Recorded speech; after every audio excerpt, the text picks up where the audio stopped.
अस्सलाम वालेकुम नाज़रीन, सियासत टीवी के प्राइम टाइम में आप सबका तहदील से इस्तकबाल है। मैं हूं फरजान अहमद। सबसे पहले पेश है प्राइम टाइम की हेडलाइंस।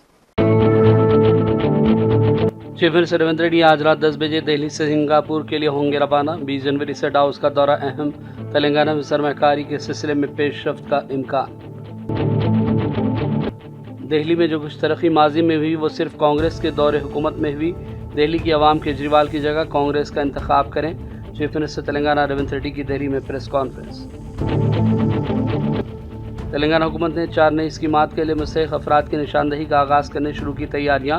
21 जनवरी से देही सतह के होंगे अवामी इजलास। चीफ सेक्रेटरी शांति कुमारी ने जिला कलेक्टरान को दी हिदायत। साबिक़ रियासती वज़ीर KTR की आज इन्फोर्समेंट डायरेक्टरेट के रूबरू पेशी। फार्मूला ई रेसिंग मामले में मुबैना बेकायदगियों के सिलसिले में पूछताछ। कांग्रेस ने दिल्ली इलेक्शन के मौके पर 500 रुपये में गैस सिलेंडर, 300 यूनिट मुफ्त बिजली और मुफ्त राशन किट फराहम करने का किया वादा। रेवंत रेड्डी की मौजूदगी में कांग्रेस कायदीन की दिल्ली में प्रेस कॉन्फ्रेंस। और गाज़ा पर मुसलसल 15 महीनों से जारी नस्लकुशी के बाद आखिरकार फ़लस्तीनियों और ज़ालिम रियासत इसराइल के दरमियान जंगबंदी का हुआ मुआहदा। बाइडन ने कहा फ़रीक़ैन पासदारी करें। हेडलाइंस आपने देखी और पेश खबरों की तफसीलात शुरुआत करेंगे बड़ी खबरों से। चीफ मिनिस्टर रेवंत रेड्डी आज रात 10 बजे दिल्ली से सिंगापुर के लिए रवाना हो रहे हैं। 3 दिनों तक क़याम के बाद चीफ मिनिस्टर डाउस के दौरे पर जाएंगे। Chief minister all India Congress committee के नए दफ्तर की इफ्तिताही तकरीब में शिरकत के लिए दिल्ली में मौजूद थे। बैरूनी दौरे की तैयारियों के सिलसिले में उन्होंने आला अहदेदारों से मुशावरत की। चीफ मिनिस्टर के साथ वज़ीर इंफॉर्मेशन टेक्नोलॉजी D श्रीधर बाबू और दीगर अहदेदार भी शामिल रहेंगे। रेवंत रेड्डी सिंगापुर में स्किल यूनिवर्सिटी के अहदेदारों से मुलाकात करेंगे और नामवर सनतकारों से तेलंगाना में सरमाकारी के मामले पर बातचीत करेंगे। सिंगापुर में शॉपिंग मॉल्स और दीगर प्रोजेक्ट्स का भी मुशाहिदा करेंगे। रेवंत रेड्डी 20 जनवरी को डाउस जाएंगे, जहां वर्ल्ड इकनॉमिक फोरम के सालाना इजलास में शिरकत करेंगे। 22 जनवरी तक क़याम करते हुए सनतकारों से मुलाकातें होंगी और सरमाकारी के मुआहदात पर दस्तखत होंगे। चीफ मिनिस्टर 23 जनवरी को डाउस से दुबई आएंगे और दुबई से 24 जनवरी की सपैर हैदराबाद के लिए आ जाएंगे। दुबई में चीफ मिनिस्टर का क़याम चंद घंटों तक महदूद रहेगा। चीफ मिनिस्टर तेलंगाना रेवंत रेड्डी ने दिल्ली में प्रेस कॉन्फ्रेंस की और दावा किया कि दिल्ली में जो कुछ तरक्की माजी में हुई वो कांग्रेस के दौरे हुकूमत में ही हुई है। उन्होंने कहा कि दिल्ली की आवाम केजरीवाल की जगह कांग्रेस को इख्तियार में लाएं ताकि फिर तरक्याती काम हो सकें। केजरीवाल ने भी कहा कि मरकज़ से फंड्स लाने के लिए राज्यसभा और लोकसभा में आवाज़ उठाना ज़रूरी है, जबकि आम आदमी पार्टी की नुमाइंदगी इन दिनों ऐवानों में ना के बराबर है। We have vast experience to run the government. Congress party को जितना तजुर्बा है इस देश में और किसी को नहीं है सरकार चलाने में। हर बार ऐसी बात आती है कि गरीब लोगों को कुछ देने के लिए कांग्रेस पार्टी कहा तो पैसे कहां से लाएंगे। मैं आपको एक सवाल पूछना चाहता हूं, आप मीडिया के माध्यम से नरेंद्र मोदी जी को। वो 11 साल प्रधानमंत्री बनकर 16 लाख करोड़ रुपए कॉरपोरेट कंपनी को माफी किए, कहां से लाए ये पैसे, किसका पैसे? तो मोदी जी सरकार कॉरपोरेट कंपनी से को जब 16 लाख करोड़ रुपए माफ कर सकता है, जब पत्रकार ने कभी मोदी जी को ये सवाल पूछा ही नहीं, भाई ये किसके पैसे आप 16 लाख करोड़ रुपए जो कॉरपोरेट कंपनी को माफी किए, ये पैसे ले आकर और गरीब लोगों को बांटने में कोशिश क्यों नहीं किए? और दूसरी बात रहा ये NCT नेशनल कैपिटल टेरिटरी, केंद्र सरकार की कुछ जिम्मेदारी है जो बजट देने का। केजरीवाल और मोदी जी दोनों आपस में लड़ ले रहे कुर्सी के लिए, बस जनता को नुकसान हो जा रहा है। जब केंद्र सरकार को पकड़ना है, जहां पर उनका जिम्मेदारी है, जहां पर उन्हें वजन उठाना है, जरूर उठाना ही पड़ेगा।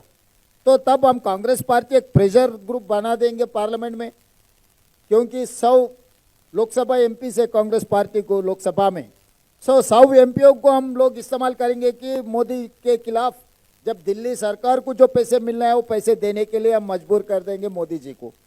जो राज्य सरकार को जो पैसे मिलना है केंद्र सरकार से वो हक है, वो हक मांगने के लिए हम राहुल जी के नेतृत्व में हम लोकसभा में लड़ेंगे मोदी के खिलाफ, वहां से भी पैसे लाएंगे। तो हमको पता है बजट कैसे प्लान करना, क्योंकि 50 साल के ऊपर इस देश को हम चलाए। आज दिल्ली में जो भी तरक्की देख रहा है शीला दीक्षित ने किए।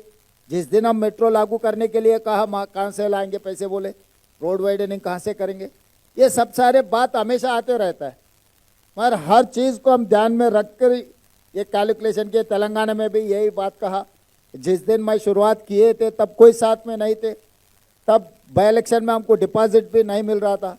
वहाँ से लेकर हम लोग सरकार बनाए 40%, 1.5% वोट से हम 40% वोट बनाए जनरल इलेक्शन तक। तो इसीलिए दिल्ली में भी लोग अभी सोचने का वक्त आए। 3 बार मोदी जी को मौका दिए, 3 बार केजरीवाल जी को मौका दिए, मगर उन लोगों की जिंदगी में जितना शीला दीक्षित जी ने किया उतना तो कोई फायदा नहीं हुआ। इसीलिए अभी बदलाव के बारे में हम लोग जनता के सामने रखा है। जनता अब तय करना कि किसका जरूरत है। केजरीवाल को कोई लोकसभा में कोई रिप्रेजेंटेशन ही नहीं है। अगर मोदी जी को पकड़ना है तो थोड़ी दिल्ली असेंबली में आएंगे मोदी जी को पकड़ना है तो लोकसभा में पकड़ना है, राज्यसभा में पकड़ना है।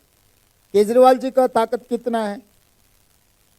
इसीलिए कांग्रेस पार्टी के हाथ में अगर दिल्ली राज्य सरकार रहा तो हम लोकसभा में भी राज्यसभा में भी लड़ेंगे। प्रधानमंत्री जी को लड़कर हम पैसे लेकर आएंगे तेलंगाना ये दिल्ली राज्य के लिए।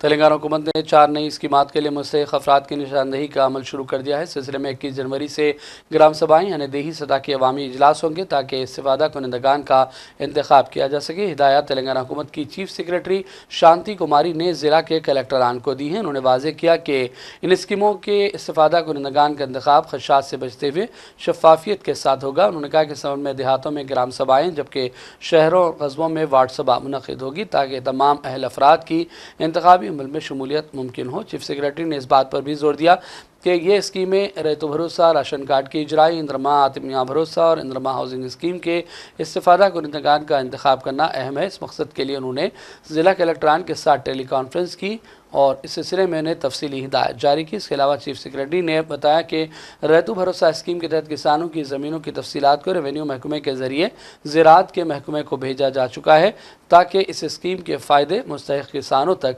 पहुँच सकें।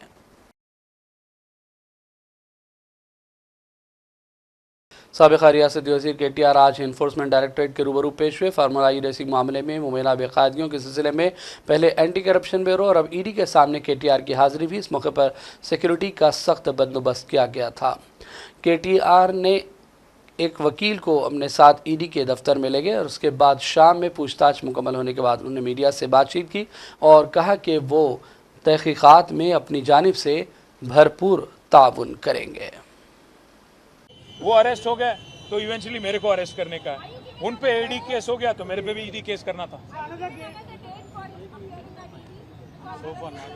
अभी तक तो कोई डेट नहीं दिया गया। जब बुलाएंगे तब जरूर जाएंगे। I will cooperate fully. Thank you.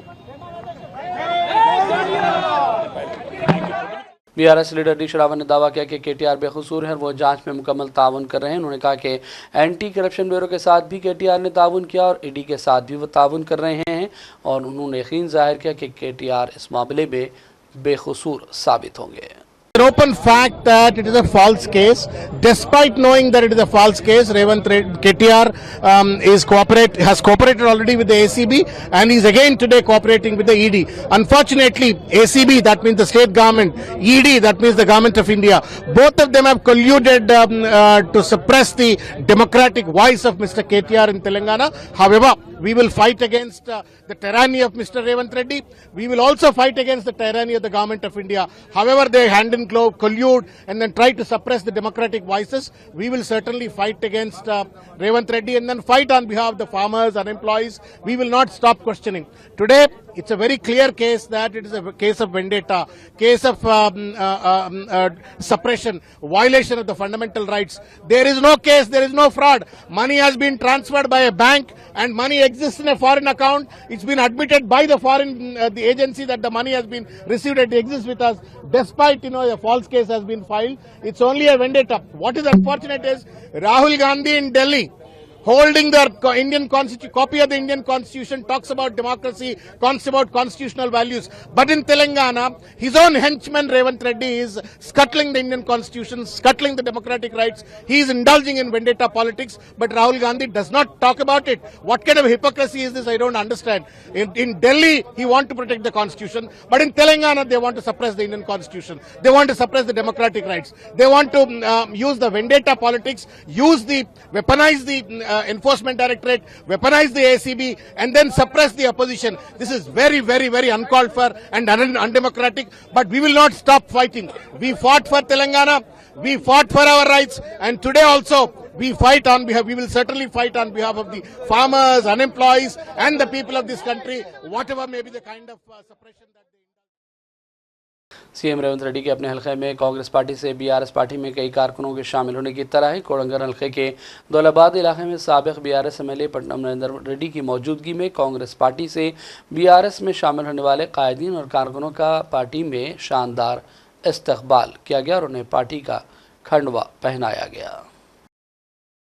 Women's university कोटी हैदराबाद के शोबे उर्दू की जानिब से सैरोज़ा कॉन्फ्रेंस का इनेकाद किया जा रहा है। इस प्रोग्राम का मरकज़ी मौजू आसिफ जाही ख़ानदान का कामयाब 300 साला सफ़र तख्त शाही से जमहूरियत तक है। 18 जनवरी तक इसका सिलसिला जारी रहेगा। मुख्तलिफ सरकर्दा शख्सियात इस प्रोग्राम से खिताब कर रहे हैं और मुकाले पेश किए जा रहे हैं। आज पहले दिन रोज़नामा सियासत से नुमाइंदा रियाज अहमद ने भी इसमें शिरकत की।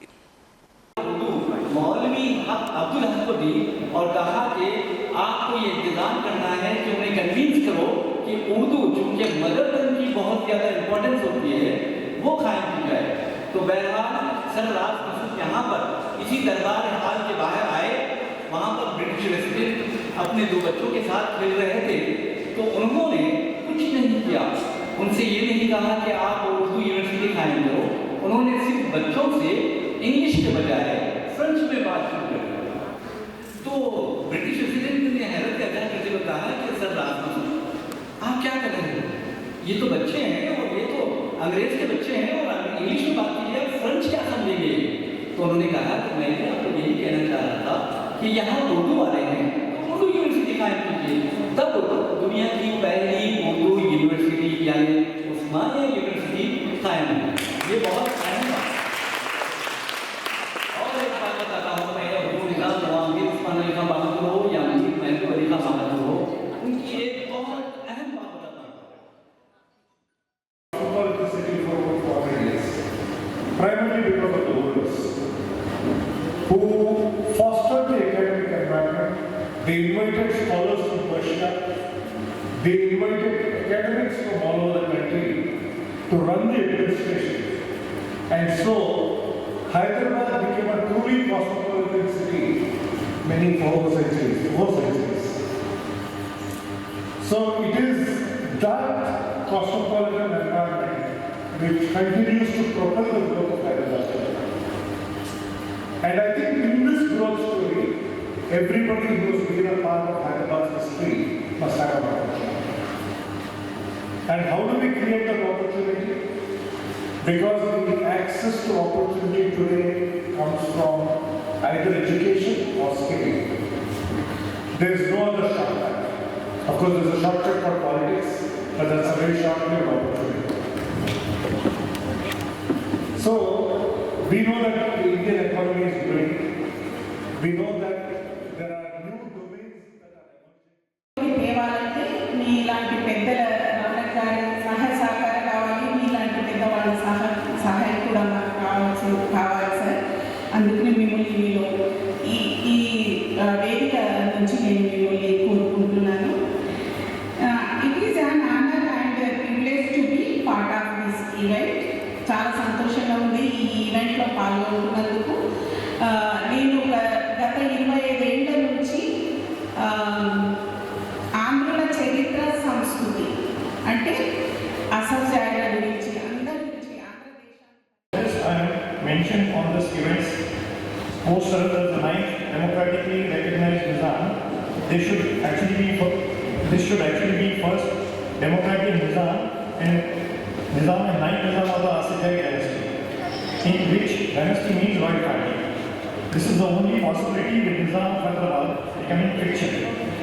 The title of Nizam of Hyderabad becoming fiction again, as all royal titles in India were formally abolished and receiving state of Hyderabad. शहर हैदराबाद के मशहूर रैबिट्स इलाके में हेलमेट पहनने और सीट बेल्ट बांधकर गाड़ी चलाने के हवाले से एक शऊर बेदारी ड्रामा और शो मुनक़िद किया गया। आगा खान सोसाइटी के अरकान ने ट्रैफिक पुलिस के साथ इस मुहिम में शिरकत की और लोगों को महफूज ड्राइविंग के हवाले से मालूमात फराहम करने और उनमें शऊर बेदारी का काम अंजाम दिया।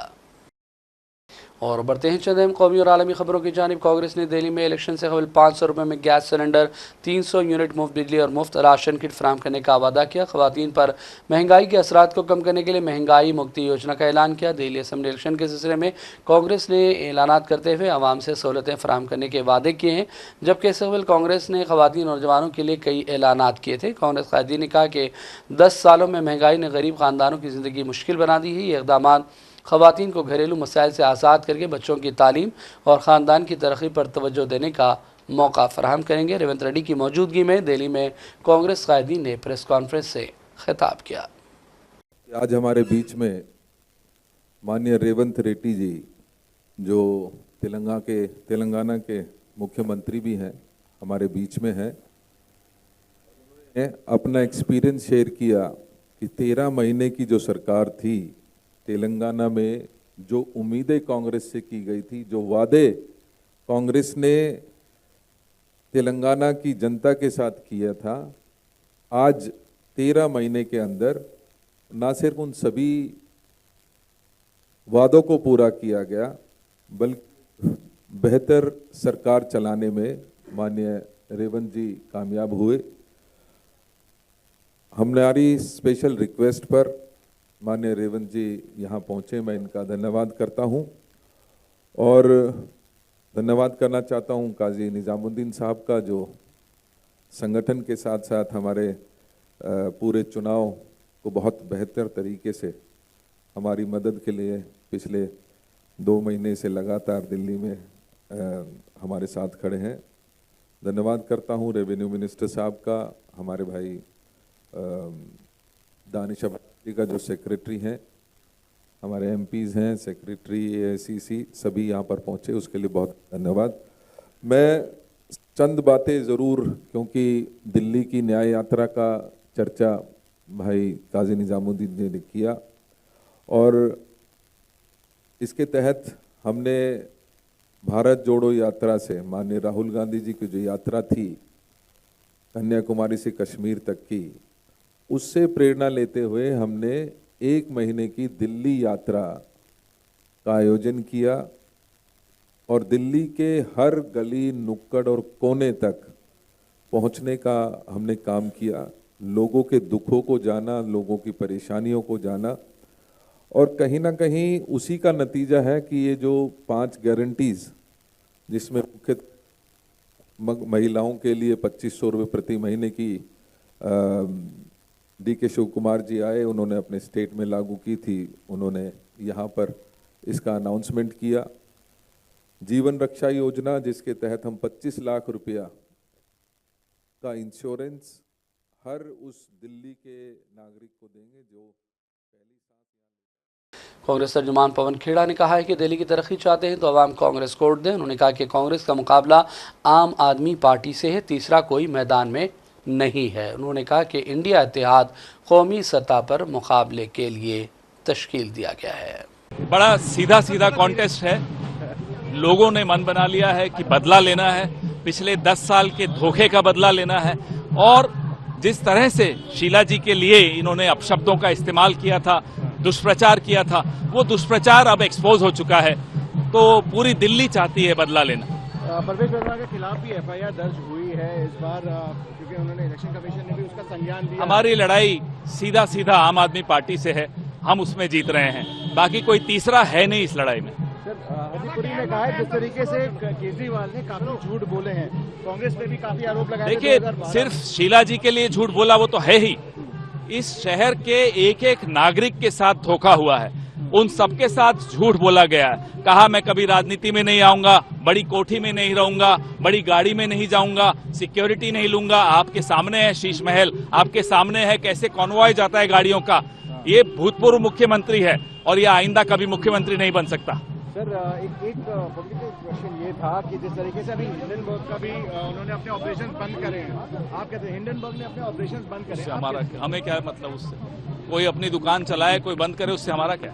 आखिरी क्वेश्चन मेरा, इंडिया ब्लॉक के जिस तरीके से सपा ने बोला है कि हम आम आदमी पार्टी को सपोर्ट करेंगे। देखिए, इंडिया गठबंधन लोकसभा चुनावों को लेकर एक राष्ट्रीय गठबंधन है।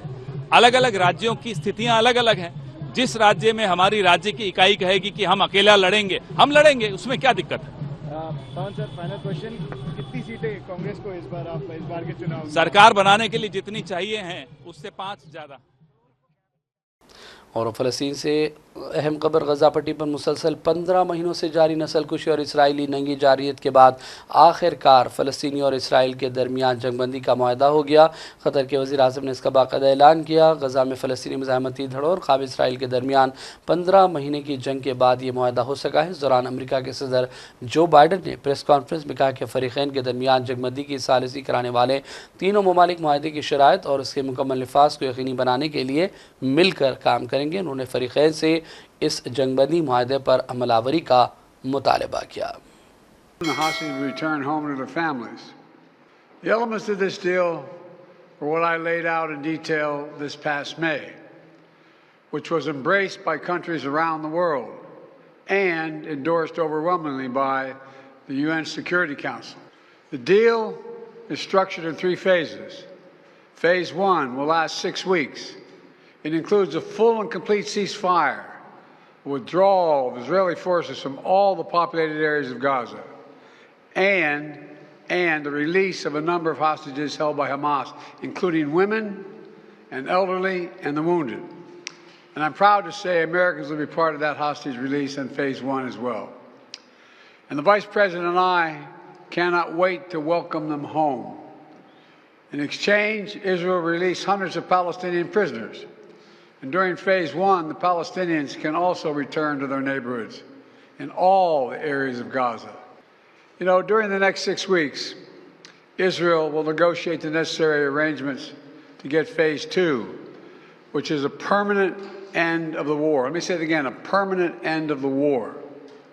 There are a number of details to negotiate to move from Phase 1 to Phase 2, but the plan says if negotiations take longer than 6 weeks, the ceasefire will continue as long as the negotiations continue.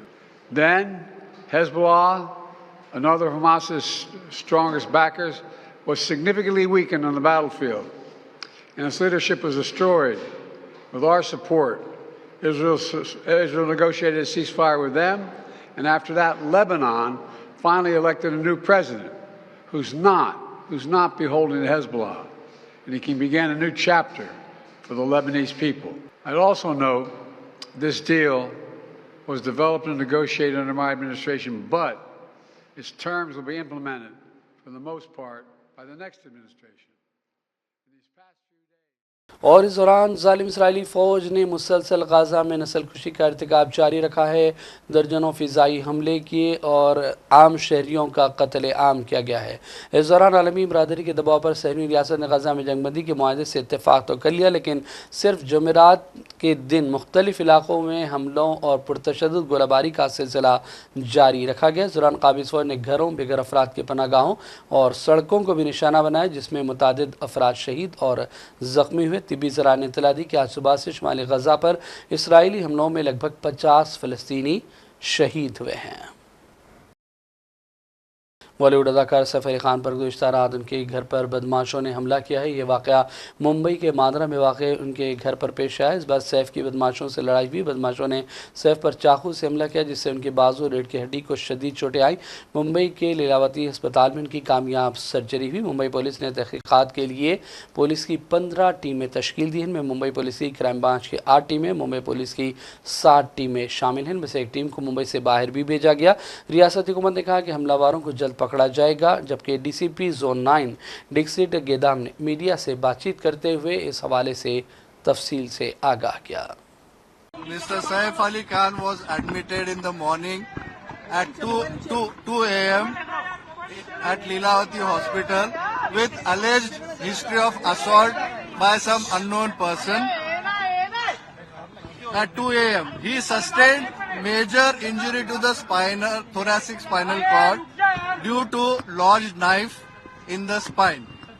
Surgery was performed to remove the knife and also repair the leaking spinal fluid. 2 other deep wounds on his left hand and one on the neck was repaired by plastic surgery team. The entire surgery was monitored by Dr. Srinivas Kudwa as a cardiologist because of his other condition. He is completely stable now. He is recovering well and ये इसमें एक accused actor के घर पे गया था, ऐसा investigation में पता चला है। ये एक्यूज्ड फायर एस्केप का यूज़ करके इनके घर पे गया था, ये भी पता चला है। अभी तक के इन्वेस्टिगेशन में ये एक चोरी का अटेम्प्ट था, ऐसा हमारे इन्वेस्टिगेशन में निष्पन्न हुआ है। एक्यूज को जल्दी अरेस्ट करने की कोशिश हमारी चल रही है और एक बार एक्यूज अरेस्ट हो जाता है तो उसके बाद आगे के डिटेल्स ये हम आपसे डिस्क्लोज कर पाएंगे।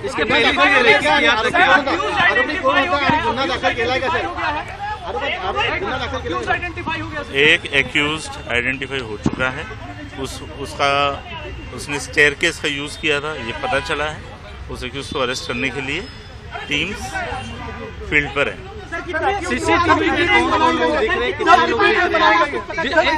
सीसीटीवी में कौन 10 डिटेक्शन टीम्स हैं जो अलग अलग डायरेक्शंस में काम कर रही है। एक एक्यूज्ड है, वो एक्यूज्ड की मूवमेंट उस अपार्टमेंट में कल रात में ये इंसिडेंट्स के समय पे देखी गई है और उस दिशा में इन्वेस्टिगेशन चल रहा है।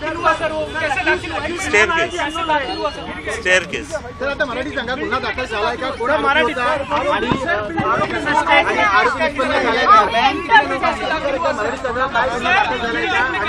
बिल्डिंग में कैसे है और घटना के बाद वो कैसे भागा? जो एक्यूज्ड है, इस एक्यूज्ड ने स्टेयरकेस का यूज करके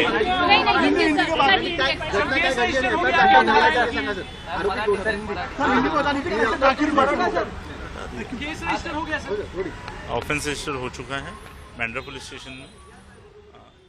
मराठी बोलता था। और अब आखिर में हेडलाइंस पर डालेंगे एक और नजर। चीफ मिनिस्टर रेवंत रेड्डी आज रात 10 बजे दिल्ली से सिंगापुर के लिए होंगे रवाना। 20 जनवरी से डाउस का दौरा अहम, तेलंगाना में सरमाकारी के सिलसिले में पेशरफ्त का इम्कान। दिल्ली में जो कुछ तरक्की माजी में हुई वो सिर्फ कांग्रेस के दौरे हुकूमत में हुई। दिल्ली की आवाम केजरीवाल की जगह कांग्रेस का इंतखाब करें। चीफ मिनिस्टर तेलंगाना रेवंत रेड्डी की दिल्ली में प्रेस कॉन्फ्रेंस। तेलंगाना हुकूमत ने 4 नई स्कीमात के लिए मुस्तहिक अफराद की निशानदही का आगाज़ करने शुरू की तैयारियां। 21 जनवरी से देही सतह के होंगे अवामी इजलास। चीफ सेक्रेटरी शांति कुमारी ने जिला कलेक्टरान को दी हिदायत। साबिक़ रियासती वज़ीर KTR की आज इन्फोर्समेंट डायरेक्टरेट के रूबरू पेशी। फार्मूला ई रेसिंग मामले में मुबैना बेकायदगियों के सिलसिले में पूछताछ। कांग्रेस ने दिल्ली इलेक्शन के मौके पर 500 रुपये में गैस सिलेंडर, 300 यूनिट मुफ्त बिजली और मुफ्त राशन किट फराहम करने का किया वादा। रेवंत रेड्डी की मौजूदगी में कांग्रेस कायदीन की दिल्ली में प्रेस कॉन्फ्रेंस। और गाज़ा पर मुसलसल 15 महीनों से जारी नस्लकुशी के बाद आखिरकार फ़लस्तीनियों और ज़ालिम रियासत इसराइल के दरमियान जंगबंदी का हुआ मुआहदा। बाइडन ने कहा फरीक़ैन पासदारी करें। प्राइम टाइम का सिलसिला फ़िलहाल यहीं ख़त्म करते हैं। मोहम्मद फरजान अहमद को पूरी टीम के साथ इजाज़त दें। देखते रहिए सियासत TV।